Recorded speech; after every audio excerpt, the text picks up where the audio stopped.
Thank you so much, Father Benedict, for coming into the interview today. As you know, the Catholic Church is a globally recognized and cherished organization, beloved by over 1 billion people around the world, and naturally, that sort of prestige comes with some bumps in the road. So what we really need is someone with a skilled background in human resources and PR that knows how to answer some of the tougher questions that the press and the public may have. So I'm just going to give you some scenarios, and you let me know how you might try to approach them, okay? Absolutely. Give them to me. Let's just say someone were to accuse the Roman Catholic Church of holding secret sex parties within the Vatican with, let's just say, less than age-appropriate victims. How would you spin that? Oh, well, that would be your typical prayer party. Just a youth prayer party, that's all.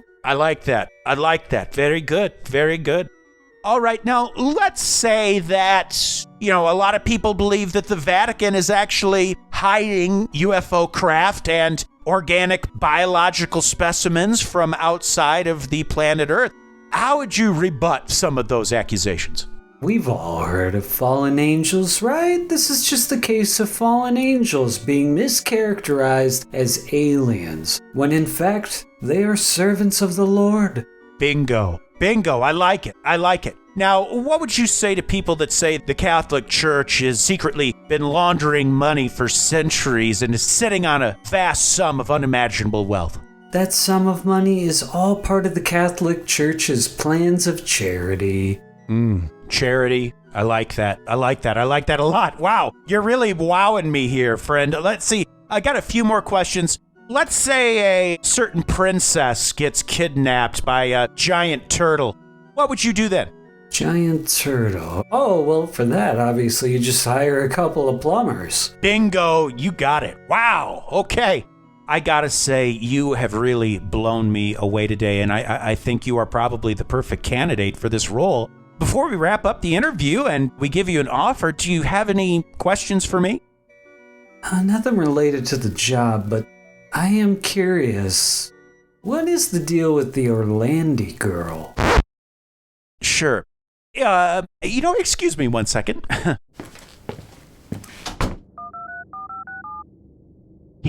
Yeah, he's asking about Emanuela Orlandi. Well, what the hell do I say? Okay. Was kidnapped by a foreign terrorist organization. Are we gonna use that one again? We use that every single time. What am I supposed to do? Tell him about the Vatican sex parties, for God's sake? Okay, forgive me, Father. I'm sorry. You're right. Okay, yes. All right, 4 Hail Marys. Thank you. Okay. Sorry about that. Just had to update my fantasy football list back there. Me and some of the Cardinals, we've got a fantasy league going. But yeah, I'm really impressed by your resume, and you should hear from us soon. It was so nice to meet you. Oh, great. Well, yeah, nice meeting you as well. Look forward to being in touch. You take care and have a good day, and may the Lord be with you. May the Lord be with you.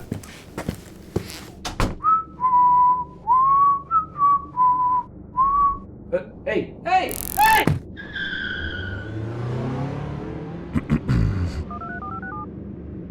Yes, Father. Yep, it's done. Now, what was this other question you had for me? But no, I'm not going to give you Lamar Jackson. He's the best player in my league.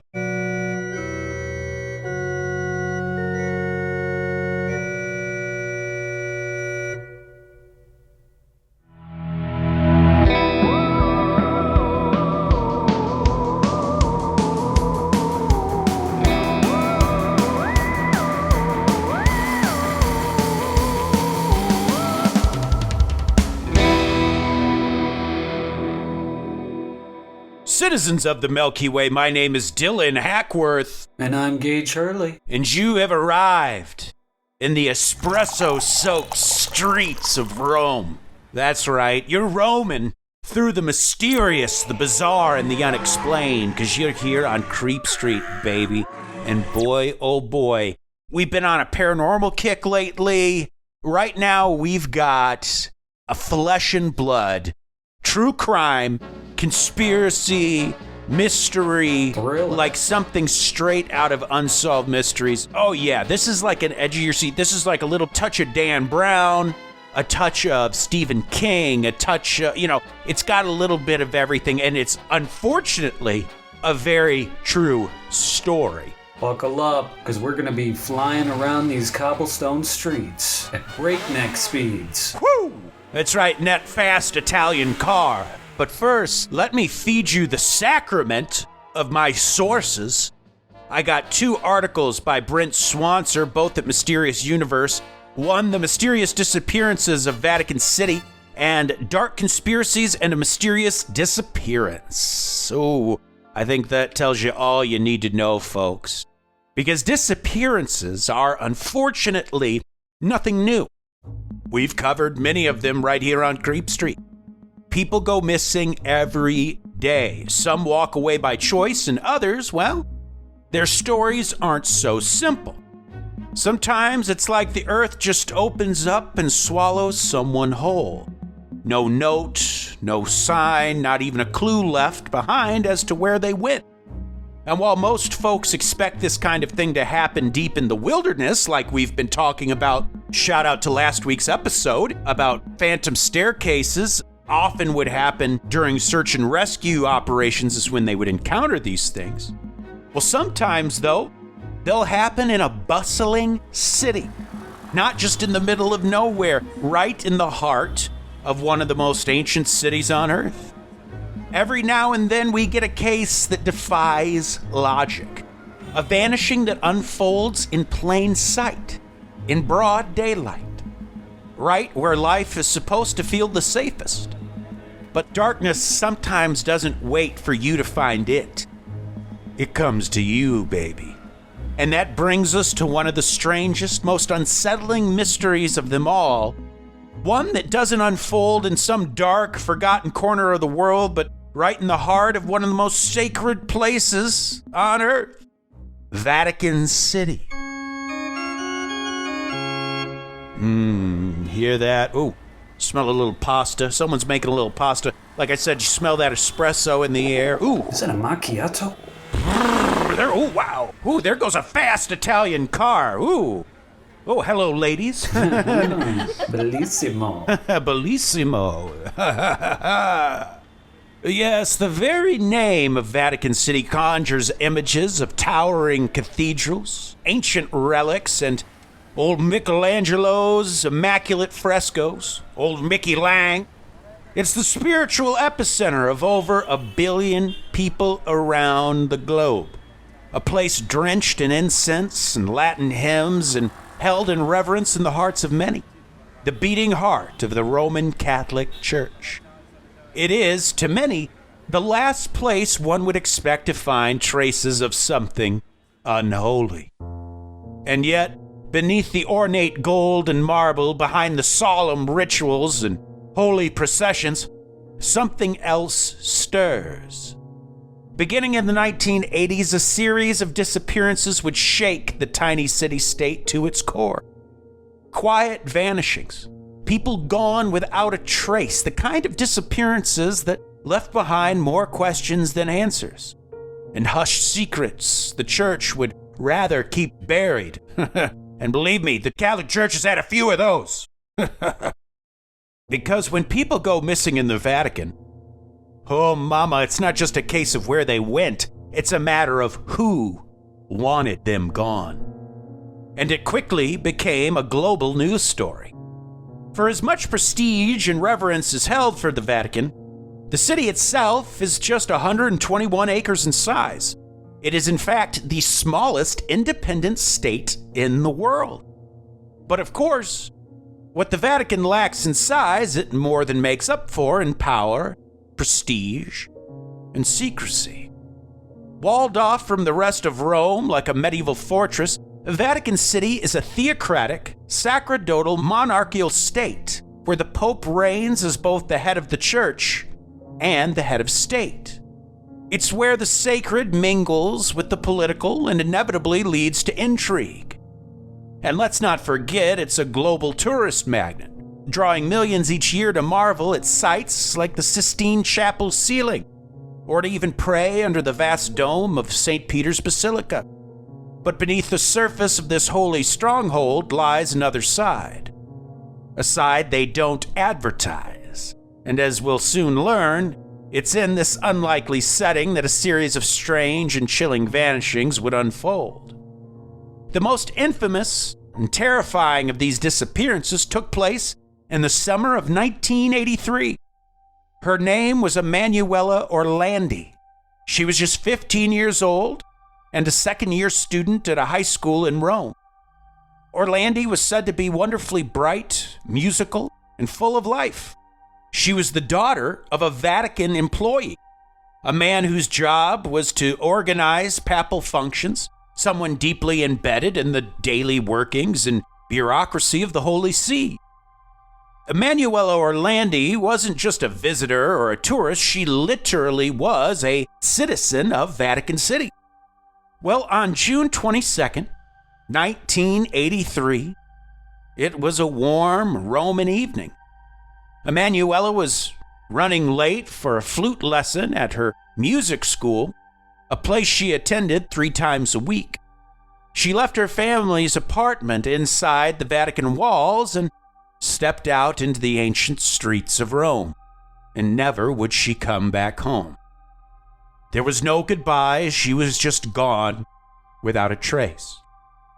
It was as if the eternal city had simply swallowed her whole. And what followed would be a decades-long nightmare for the Orlandi family. Later that same evening, Emanuela's older sister received a phone call. It was Emanuela herself on the line. She explained that she'd been delayed because she stopped to speak with a man, someone claiming to be a representative from Avon Cosmetics. He'd offered her a part-time job selling beauty products, and she agreed to meet with him to talk more, which, in my opinion, should already throw up some red flags there. You know, people don't just come to you for a job. Like, right. Do people, you know what I mean? Unless it's like a multi-level marketing scheme or something like that. She allegedly met this supposed Avon rep before her music class and even told a friend about it. Then, after her lesson, she said goodbye to that friend outside of the music school, and that's when things took a turn. According to witnesses, Emanuela was last seen standing at a bus stop. A dark green BMW pulled up to the curb, the door opened, and Emanuela climbed in, and that was it. Gone with no trace, no witnesses who could clearly identify the driver, just the echo of a car engine fading into the Roman night. And a 15-year-old girl who vanished as suddenly as if she'd been plucked from the earth. But of course, what came next only made things stranger. When Emanuela failed to return home that night, her parents were naturally worried. But they were told not to panic. The authorities at first just shrugged it off. Teenagers disappear all the time, they'd say. She probably ran off with friends, maybe got distracted, but she'll be back. Oh, but she wasn't. The next morning came and went, and still no sign of Emanuela. Desperation began to take root, and her parents reached out to the music school, hoping for answers. Maybe she'd stayed late, or maybe someone had seen her there. But the director gave them a response that would rattle both them and the case itself. Emanuela had never shown up for class at all. She'd vanished before she even made it to the building. That was the moment her disappearance became undeniable. This wasn't just some teen run off in the night. This was now officially a missing persons case. And now, they say the first 24 hours are critical in a missing persons case. They really should have taken that seriously. Don't they? They even have like a true crime show called like The First 48 or something like that. And it's about like 48 hours, I think. I think that's what it's called. Yeah, and yeah, that's what they say. And so when you realize you've kind of burned so much time thinking that she at least made it to the class. But here's the thing. She called and let her sister know she was meeting with some Avon rep, some guy. Well, he obviously would become the instant person of interest, whoever he is. Look for a guy out there trying to sell you eyeliner. Bring him on down. Bring him down to the station. Well, the Orlandi family sprang into action, placing ads in local newspapers, pleading for information.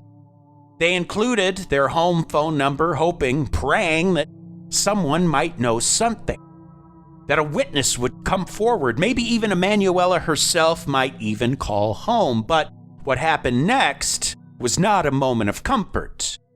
Oh, it was weird.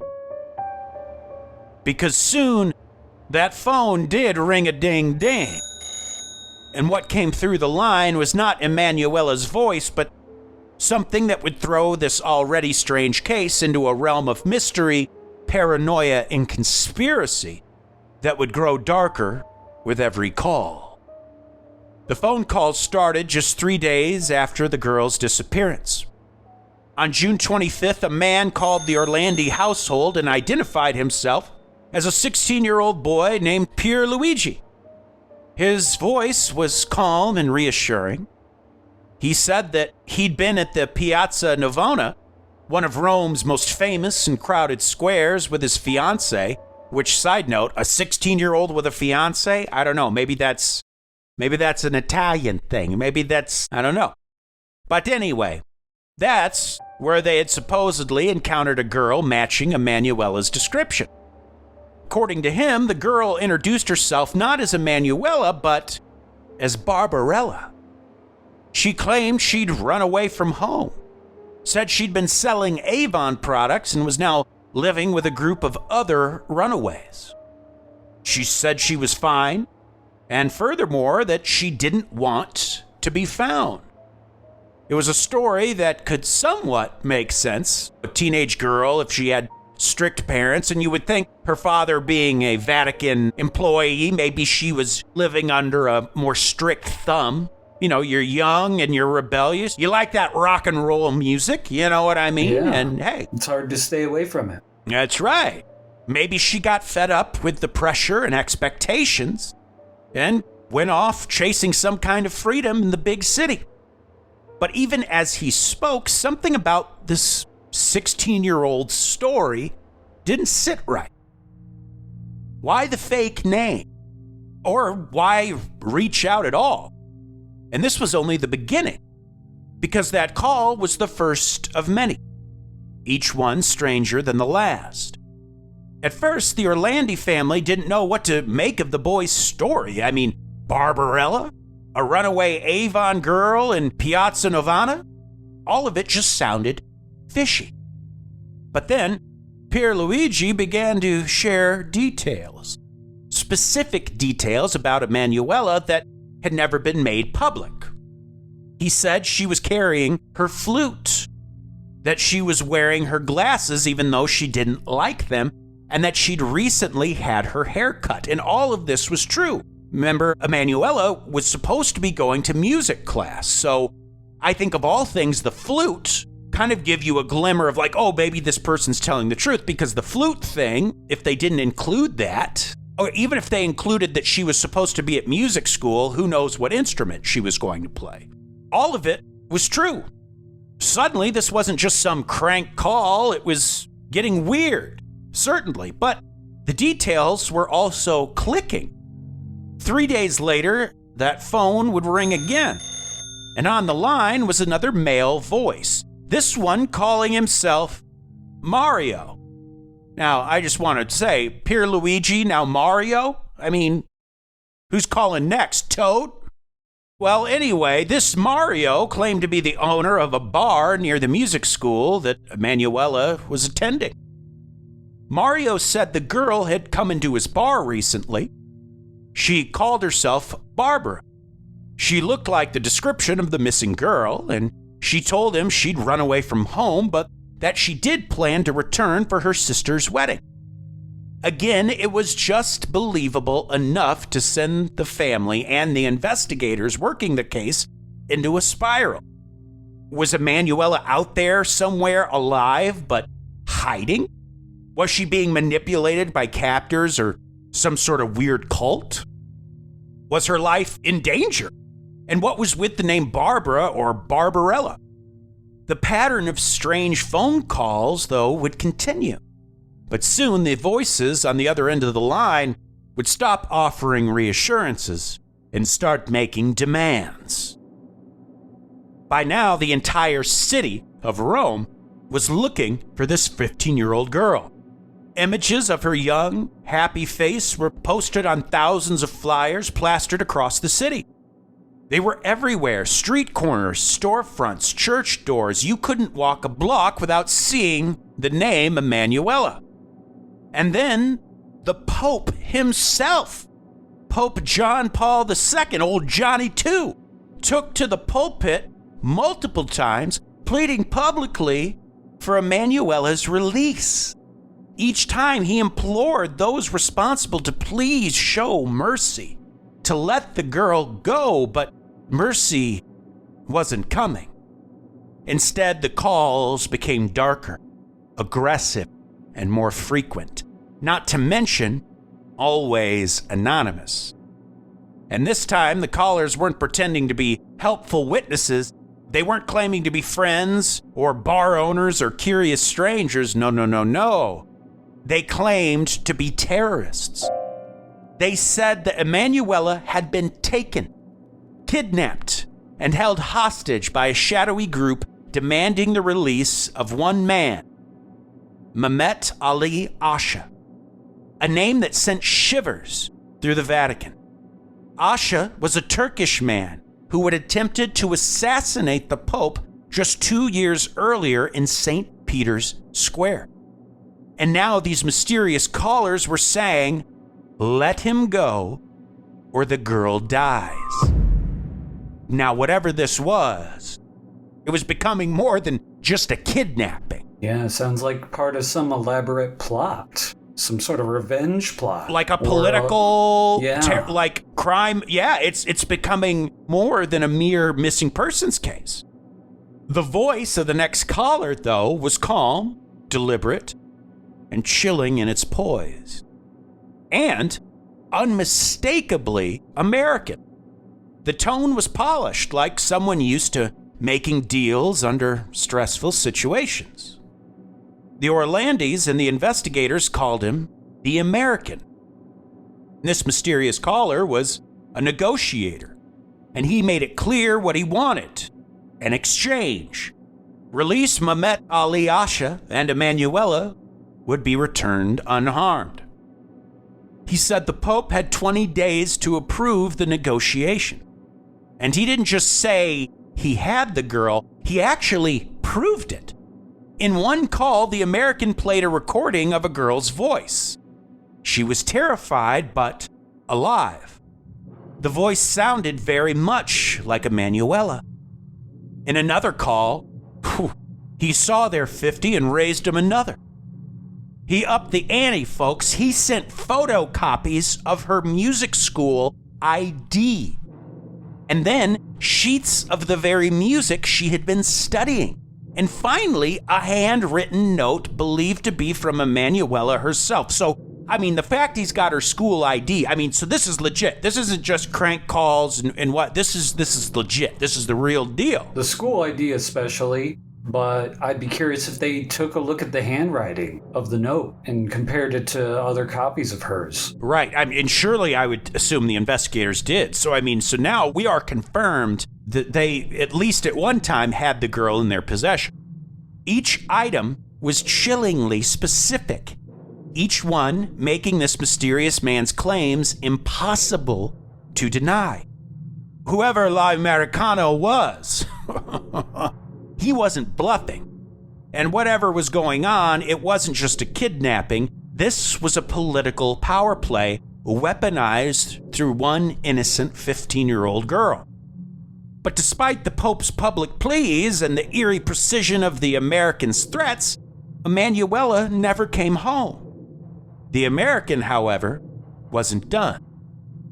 In one of his later calls, he claimed that every previous caller, such as Pierluigi, Mario, and even the so-called bar owner, had all been part of the same operation. A coordinated front of a terrorist organization working together to keep the Orlandi family confused and the Vatican on its toes. He said outright, they were all in on it. What a tangled web this is becoming. I know, and it's only gonna get weirder, baby, because Charlotte's still spinning her web. Oh! Man, that's what we need, another entertainment reference. We already got Mario, Luigi, we got George Clooney's The American, Barbarella, Jane Fonda. Woo. I mean, it's getting a little crowded in here. I mean, did Tarantino do this? Has anyone checked in on him? Oh my gosh. And that's when Samuel L. Jackson called. Just kidding. In total, the American made 16 phone calls. Each one was traced, frustratingly, to different public telephone booths scattered throughout Rome. And he never slipped up, never revealing more than what he wanted to. And always, he remained calm and calculated. It seemed for a time like authorities were on the cusp of something, that perhaps they were finally pulling back the veil that was hiding the truth, and then it all fell apart. Despite the mounting tension and chilling evidence the American had provided, such as the recordings, the school ID, the personal items, the official investigators publicly declared that there was no concrete evidence linking Emanuela's abduction to the attempted assassination of Pope John Paul II, merely rumors. Now, yeah, maybe this is people pretending to be part of that group, Turkish terrorist group, but, I mean, you can't, unless you know that for sure. I mean, yes, that I would think that links it. How can you rule it out? How can you rule it out? Well, with that statement, the trail began to grow cold. Leads dry up, and one of the most baffling disappearances in Vatican history was left to radio silence. But then, on July 8th, came another call. This time, another voice. Only this time, it wasn't just bizarre, it was terrifying. The voice on the other end of the line spoke with what the witnesses described as a Middle Eastern accent, and gone was the almost theatrical cadence of the American. This caller was blunt, cold, and baby, they meant business. They brought in the shark. That's right, they brought in the tough guy. Because he didn't mince words. He said he had Emanuela, and if his demands were not met, she would die.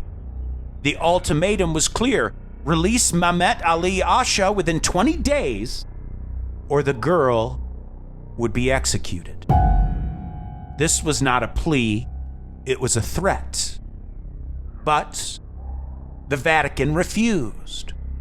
And just like that, the case, so saturated with theories and false leads and phone calls from every corner of the globe, fell off the map. The calls stopped, and the trail vanished. And Emanuela Orlandi was never heard from again.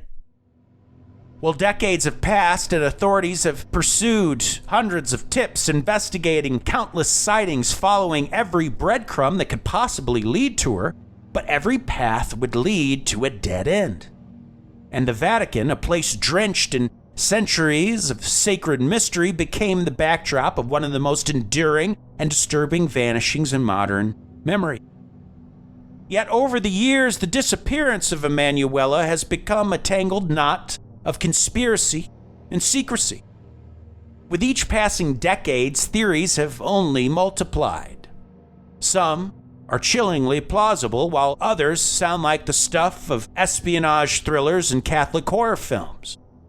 One of the earliest and most persistent theories is the one floated by the mysterious calls themselves, that Emanuela was taken by a terrorist organization, hell-bent on freeing Mehmet Ali Asha, the very man who had attempted to assassinate Pope John Paul II just 2 years prior.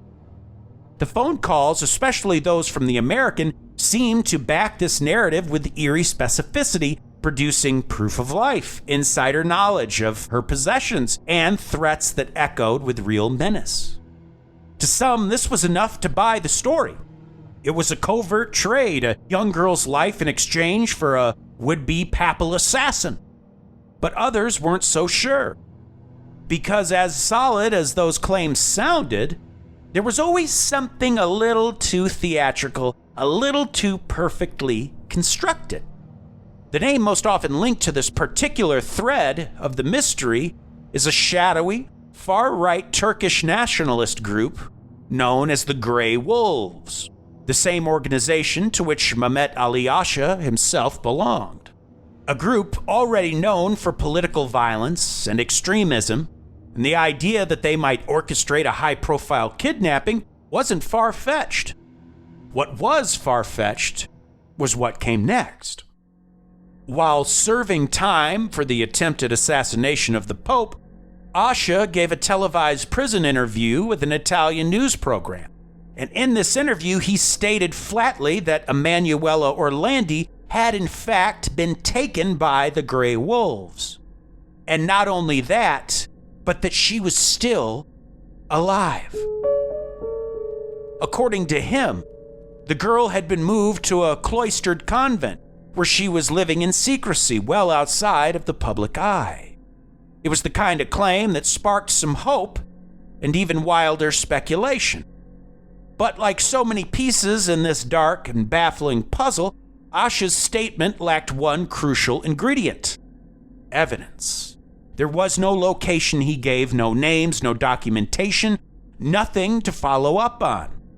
And given Asha's history of contradictory statements and self-mythologizing, it left investigators wondering whether this was another piece of the truth or just yet another layer of smoke in a story that only grew hazier the deeper you looked. Well, even decades later, Mehmet Ali Asha didn't stop fanning the flames of mystery. In 2006, he published a letter that, once again, threw him and the shadowy Grey Wolves back into the center of the Orlandi case. But this time, he upped the ante. In this letter, Asha claimed that not only had Orlandi been taken by the Grey Wolves in an attempt to secure his release, but that she wasn't the only one. According to him, another missing girl, Mirella Gregory, who had vanished just 40 days before Emanuela in similarly strange circumstances, had also been captured by the terrorist group. 2 disappearances, both in 1983, both young women, both unsolved, and now apparently both linked. But Asha, he didn't stop there. He claimed that after their abduction, the girls had been transported to a mysterious, quote, royal palace in Liechtenstein, the tiny principality nestled between Switzerland and Austria. As for what happened to them after that, Asha gave no details, just an implication that they were still alive somewhere behind gilded walls, yet still hidden in plain sight. Like everything else he said, it left the public and investigators wondering, was there any truth to his bizarre tale? Or was it just another twist in this story? When Mehmet Ali Asha was released from prison in 2010, many wondered if this might finally bring some clarity to the twisted, years-long saga surrounding the disappearance of Orlandi. Instead, things only got stranger. Well, this is Creep Street. That's right, baby. I mean, it only gets stranger. I mean, what if it was like, she came home and everything was okay? The end. I mean, that would be a twist all on its own. Absolutely. Well, shortly after his release, Asha appeared in a televised interview, and what he said stunned even those familiar with his past antics. Not only did he double down on his involvement with the Grey Wolves and the connection to Orlandi, but this time, he played the Vatican card. He threw the Vatican under the bus. He claimed, quite matter-of-factly, that it was the Vatican who had hired him to assassinate old Johnny Paul. Intrigue, my friends. would the Vatican hire someone to assassinate their own leader? I mean, it might sound crazy at first, but think about Kennedy. Think about what we know or what we don't know, how there's a lot of weird stuff behind the Kennedy assassination. I mean, who's to say that the same kind of things don't go on in the Vatican? You know what I mean? If they've got a pope that... Absolutely. Yeah. Anytime you got a very hierarchical structure like that, not everybody's going to agree with what's being decided by whoever's at the top, right? And so sometimes this kind of espionage, this kind of collusion underneath is not uncommon at all. Right. Et tu, Asha? Oh, but that wasn't all. Because Asha then claimed that Orlandi had not died and had not been abducted by foreign terrorists, but instead had been held captive by the Vatican itself. According to him, she'd been secretly cloistered in a Catholic monastery somewhere in Central Europe, living out her days quietly as a nun. Love that Pokemon. Cloister. Pokemon! No evidence, photos, or documentation, of course. Just another outlandish twist from a man whose claims were growing more surreal by the year. Authorities and journalists alike began to wonder whether these were just desperate grabs for attention or the fragmented whispers of a deeply paranoid mind. Regardless, his statements only added another layer of haunting speculation to an already conspiracy, secrecy, and sorrow-soaked mystery. Yeah, and let's be honest, he had a lot of time to think about this. Yeah. Obviously, so you never know. I mean, and what he is spinning is a tale of a lot of deception going on by a lot of different people. Pretty big, bold conspiracy claim. So it's possible he's telling the truth, obviously.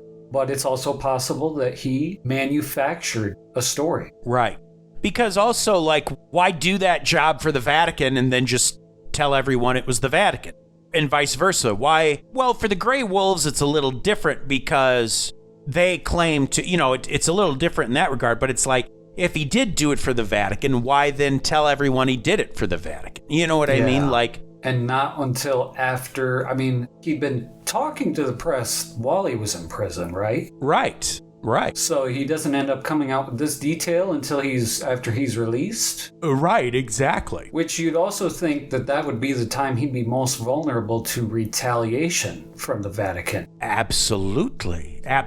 You'd think if he was in prison and they wanted him quiet, they got him right there to kill him. You know what I mean? Yeah. Epstein style, Oh, he killed himself, and the security camera just happened to go down at the right time. That sort of thing. Exactly. Very true. Very possible. Ooh, just had to take a quick pause there, Creep Street, just to give your poor palpitating heart a rest. If you're enjoying this episode, go ahead and follow us on Facebook, Instagram at Creep Street Podcast, Twitter at Creep Street Pod, TikTok at Creep Street Podcast. That's right. And if once a week is not enough for you, just head on over to patreon.com for all sorts of goodies. We got 3 different tiers there, something for every tier. So get your fixins. We even got a free tier where you can listen to the weekly sketches before they go live on the episode. Now, without further ado, back to today's story. A thread that seems to run through nearly every theory surrounding the Orlandi case is this: that the Vatican knew far more than it let on, and maybe was even involved from the very beginning. One of the more persistent rumors points directly to a man named Paul Marcinkus, an American archbishop who at the time was not just any clergyman, he was the head of the Vatican Bank, and a man whose name was already floating as being tied up in financial scandal. The theory suggested that Emanuela's father, Ercole Orlandi, who was himself, as we know, a Vatican employee, may have stumbled onto something he wasn't meant to see, something criminal and tied to Marcinkus and his alleged shadowy dealings. rather than risk exposure, some believe Marcinkus orchestrated the girl's disappearance to silence the potential leak. It's said he leveraged his powerful connections to ensure that no real investigation could ever gain traction. And indeed, Marcinkus never answered a single official question regarding the Orlandi case. He never sat for an interview or testified.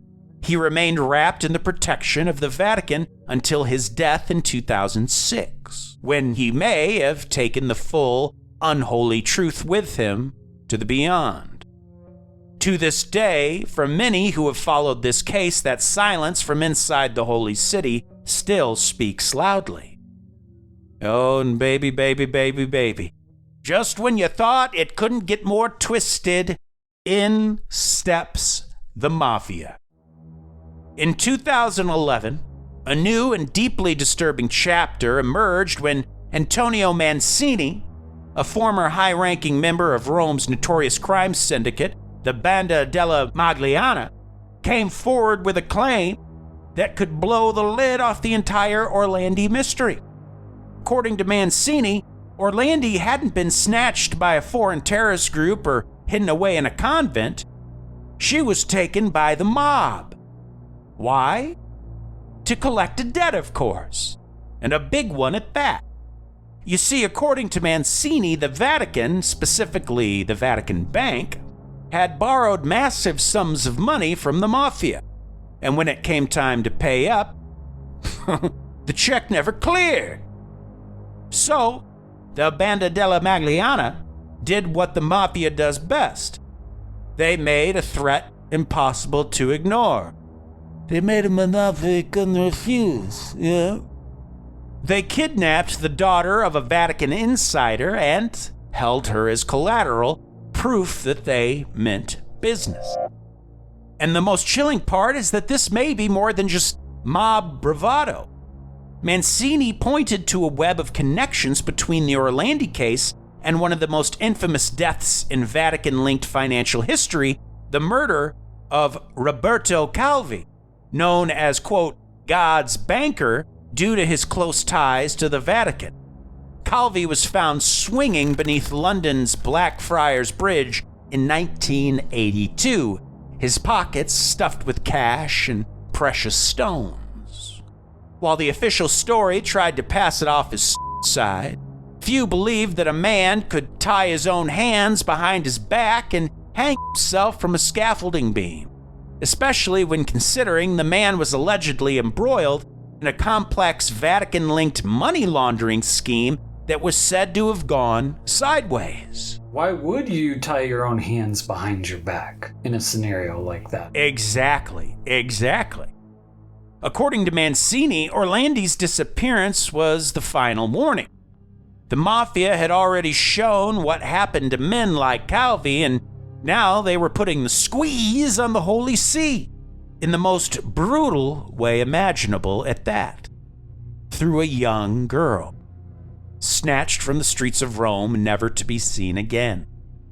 It was a message written in fear and silence, and maybe even blood.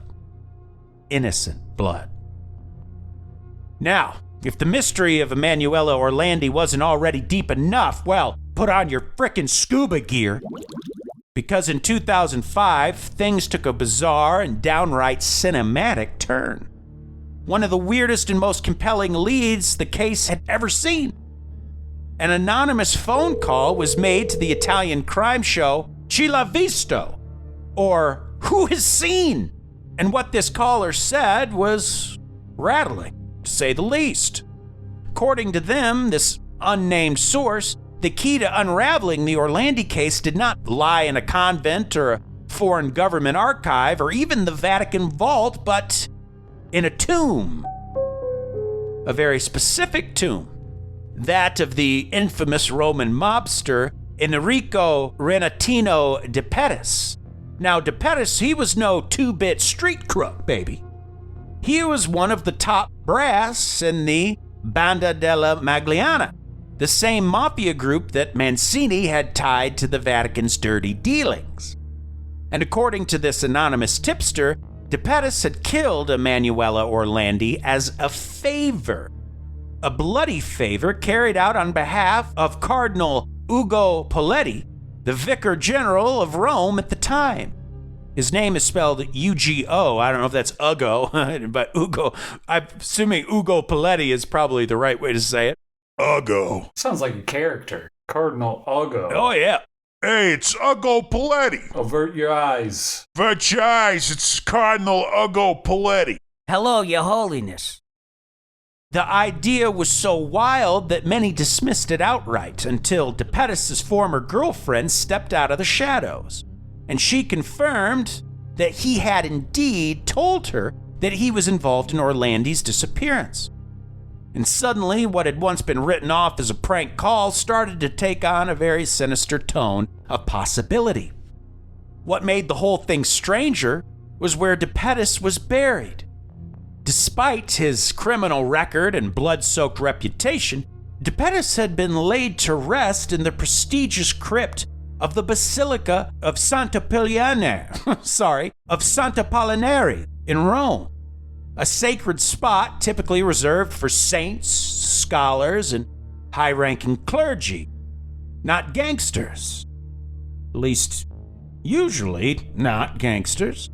And it's true, his burial there raised eyebrows nearly up to the hairline, and it had so for years, but now it might even be raising the dead, figuratively and perhaps literally. Because as more anonymous calls trickled in, the message was always the same. Look inside the tomb. The answer is in the tomb. A murdered girl, a mafia don, and powerful cardinal, and a sealed tomb in a holy basilica. Even if this were fiction, you'd have to say it was far-fetched, but baby, this is Creep Street. Woo! Now, Enrico DePettis, he was a smooth operator. He was charismatic, calculating, and utterly ruthless. As top dog in the notorious Banda della Magliana, DePettis ran Rome's underworld with a velvet glove over brass knuckles. It's a very poetic combo. I know, right? Velvet and brass. Velvet and Brass, my next jazz album. This was the same gang that had its claws deep in the Vatican's pockets. And it was tied to the mysterious death of, quote, God's banker, Roberto Calvi. And according to rumors, DePettis had more than a few friends on the police force payroll. If you remember back, they kept saying, oh, this has no ties to the assassination of the Pope. Maybe it did, maybe it didn't. Maybe there's a reason. Maybe it didn't. Maybe off, huh? Maybe take a hike. Maybe mind your own business. Yeah. Maybe you put on some concrete shoes and go for a swim. But even for a man as dangerous as DePettis, karma, or perhaps divine justice, caught up like ketchup. In 1990, he was brutally gunned down in the historic Campo de Fiori, a Roman piazza known more for its postcard charm than mafia bloodbaths. Renatino, or aka DePettis, he was ambushed right there in the open, and the hit was clean and calculated. If ever someone was sending a message, this brutal killing was sent express, baby. And then came once again those anonymous calls ringing on the phone. Murmurs that the tomb of DePettis, sealed beneath the sacred stones of the Roman Basilica, might just be more than a resting place. Some believe that it didn't just hold the bones of an old gangster, it might be the very hiding place of Emanuela Orlandi's body, the Vatican's missing girl. A corpse buried beneath marble and mystery. Was the church harboring a secret in its sanctuary, or was it just one more thread in a tangled tapestry of power, silence, and sin? Literally, as if I haven't said this enough already, here's where things got really strange. Yeah, up till now, it's been pretty much your standard story beats, really. Oh yeah. But folks, the final resting place of Enrico DePettis, the ruthless underworld kingpin and Vatican-connected mobster, is nestled not in some unmarked grave or shady crypt on the outskirts of town, No, he's buried in the Opus Dei Basilica of Santa Paliana. of Santa Palinari. Who wants to be a Santa Palinare? Right in the heart of old Rome. Just a stone's throw away from the elegant Piazza Navona. That's right, DePettis, the capo of one of the most blood-soaked crime syndicates in Italy's history, is laid to rest in hallowed ground, a church burial site typically reserved for high-ranking clergy, the elite of the religious world, bishops, cardinals, men of God, and then this guy, apparently. And if we remember, the Piazza Navona is where one of the first callers said they saw Emanuela Orlandi, or at least someone who looked like her. Now, how did that happen? How did a douchebag like DePettis end up in the basilica? Well, the story goes that Cardinal Ugo, or Ugo Paletti, himself gave the nod of approval. But why? According to official channels, it was because DePettis had a change of heart on his deathbed. It said that he repented for his sins, hand over fat donos to the church, and even got involved in charity work with the poor. But come on, we're talking about a man who built an empire on drugs, extortion, and cold-blooded murder. And now he's buried among the saints? I mean, obviously anyone can repent, theoretically, but hey, maybe that's not repentance, maybe that's power hiding in the shadows. Whether this act of holy hospitality was granted out of genuine forgiveness or under the weight of something darker, well, that's the million lira question, isn't it?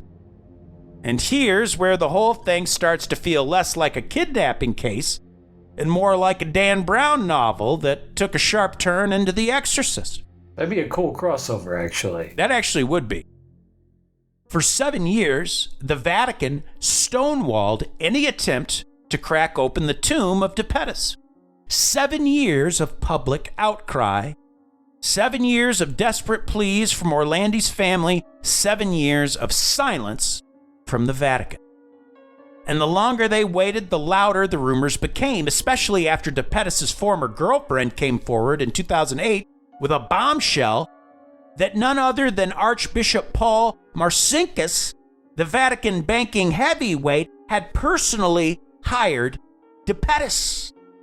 That revelation, paired with the Vatican's resistance to so much as lift the lid off the tomb, poured gasoline on the raging rumors that the church wasn't just complicit, they were covering something up. Now remember, Cardinal Paletti, the man who had sanctioned the gangster's burial in a place reserved for the pious, he had passed away back in '97, so there was no one left alive with the authority or the grapefruits to clear the air.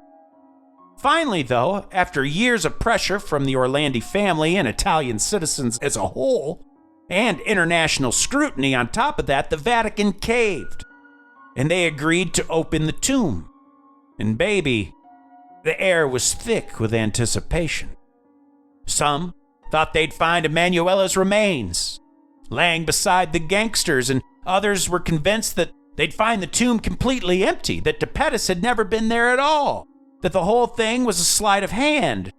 But whatever they would find, the world would be watching and bracing for what secrets might be unearthed beneath the polished marble floors. The discovery, though, was so weird and downright wacky that investigators couldn't help but start looking for more hidden chambers in the crypt. And who could blame them? They had just cracked open a mobster's jewel-encrusted tomb beneath a holy basilica and found not only his very well-dressed remains, but also over 200 boxes brimming with unidentified human bones. And that's not exactly standard fare for your average Vatican burial.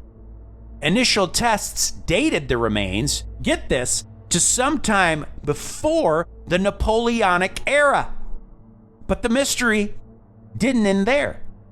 A full-scale DNA analysis was ordered, and yet, even now, the results remain murky. no clear answers, just more secrecy.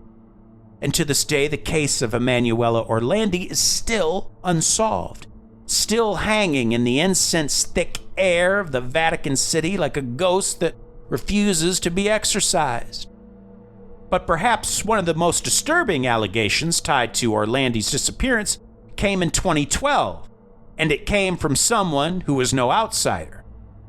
Gabriel Amorth, one of the Catholic Church's top exorcists, a man who's claimed to have performed over 70,000 exorcisms in his lifetime, and he dropped a bombshell that rattled even the most jaded of ears. And by the way, William Friedkin, who directed The Exorcist, made a documentary about this man, too. According to Amorth, Emanuela wasn't just kidnapped, she was abducted for use as a slave in the Vatican sex parties. And after enduring unspeakable horrors, she was murdered to silence the scandal. Amorth went further, claiming that diplomats from foreign embassies to the Holy See were all involved as well. The Vatican's response to these horrifying accusations was silence. No denials or clarifications, just dead silence. And in a case already soaked in secrecy, that silence spoke volumes. Amorth was quoted saying, "It has already previously been stated by deceased Monsignor Simone Duca, an archivist at the Vatican who was asked to recruit girls for parties with the help of the Vatican gendarmes. I believe Emanuela ended up in this circle. I never believed in the international theory of overseas kidnappers. I have motives to believe that this was just a case of sexual exploitation." Now, to be fair, Father Amorth's accusations, much like his career, should be taken with a grain of sacramental salt. The man was no stranger to controversy, and his public statements often flirted with the edge of the unbelievable. He once declared that both Adolf Hitler and Joseph Stalin had been possessed by literal demons, and claimed that Pope Pius XII had tried unsuccessfully to perform a long-distance exorcism on Hitler. But, let's be real, if anyone was possessed by demons, it would be Hitler and Stalin, obviously, but not to mention Amorth's fierce insistence that the Harry Potter book series was a gateway to satanic corruption. So, while Amorth's accusations added a bone-chilling wrinkle to the Orlandi case, they also come from a man whose spiritual worldview wasn't exactly grounded in the everyday. So despite the fog of all the whirling rumors, endless parade of theories, and now and then something a little more tangible would break through. On the morning of May 14th, 2001, a bizarre discovery was made at the Church of Gregory VII, not far from the Vatican walls, and there inside a confessional of all places, someone stumbled upon a human skull. It was a skull missing its jawbone and eerily nestled beside an image of Padre Pio, the famed saint said to bear the marks of stigmata. Tests were swiftly conducted to determine if the remains might belong to Orlandi, and for a brief, breathless moment it felt like this could be the break in the case they needed.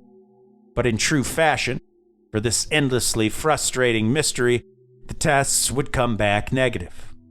It was not her.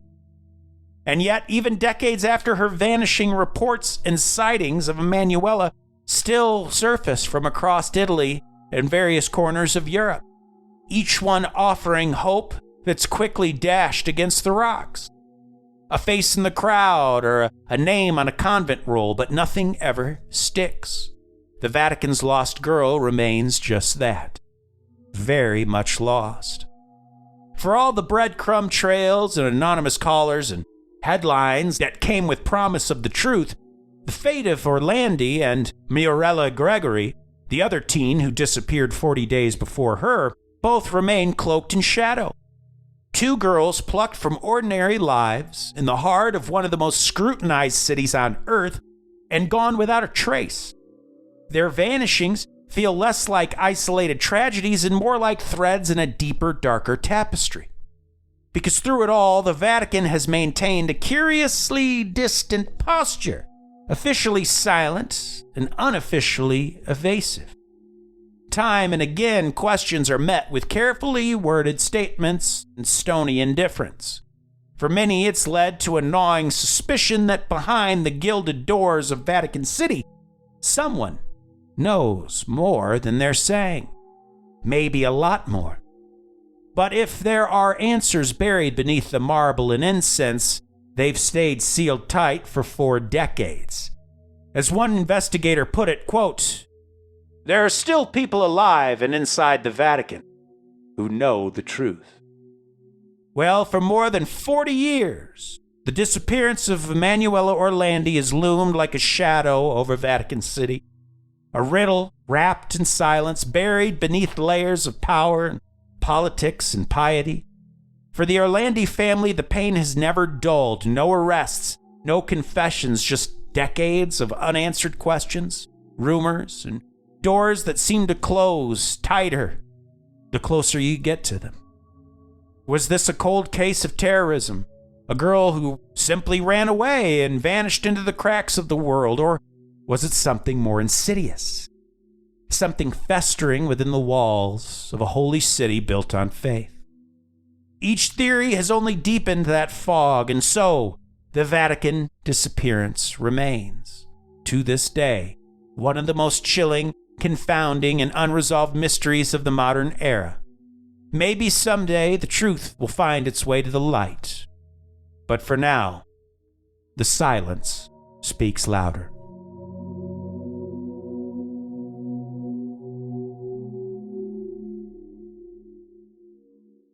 Oh, folks, that is the case of Emanuela Orlandi. I mean, you've got to feel bad for the family because what a slap in the face to have it just keep coming back. And you don't want to say brush aside anything, even the most outlandish things. You don't want to brush it aside. So it's just like they can't ever find peace, whether she's alive or not. They just are not given peace. Yeah, it's sad. We probably will never know what happened to her. And for the family, that's the most painful thing, I think. Right. Absolutely. I mean, this has literally everything. This is the kind of thing, more and more, especially in the internet age, we're seeing more and more of these types of mysteries where, one, I think it's because people can share the stories and comment on them. So for this to, in the 80s, to take on the web and depth that it had, of involving everything from a Vatican cover-up to the mob, to the police, to everything. Like a terrorist organization. I mean, who wasn't suspected of taking this girl, for God's sake? Yeah, that's probably a shorter list. I mean, this happened at a time pre-internet to where globally information was not as readily available. There wasn't as much surveillance then, obviously. For one, the church's silence does make them look bad. Yes. Now, does that mean they're guilty? Of course, it doesn't guarantee that they're guilty. But it certainly makes them very suspicious, and it makes it seem awfully likely that they really did have something to do with it. We know from history that the Catholic Church has a lot of skeletons in their closet. There's no reason to dismiss them as a possibility. I wouldn't put it past them. The part that I find most intriguing is the idea of the Vatican hiring Asha to assassinate the Pope. Because that would make sense why the Pope is calling for the release of this girl, but the rest of the Vatican is quiet. Like the Pope himself, John Paul, was making all these proclamations and these pleas for her release, but like it seemed like the church as a whole behind him remained very quiet. That to me, I find like kind of an interesting, it's very much like we say, it's kind of like a Kennedy assassination where it's like, was it an inside job? That sort of thing. And I find that very fascinating. That to me just Absolutely. There's a weird disconnect there. Your top level guy of an organization is saying things, but the rest of them won't. The most likely scenario to me, most likely reason, I would think, is because he's the hardest to get to talk to. And so he's basically saying, I will handle it. I will say these things. Nobody else talk about it. Right. Exactly. Which just seems like the best way to cover something up. Exactly. Right. But I'll tell you, Gage, I've got my own list of suspects. Oh, yeah? Who are they?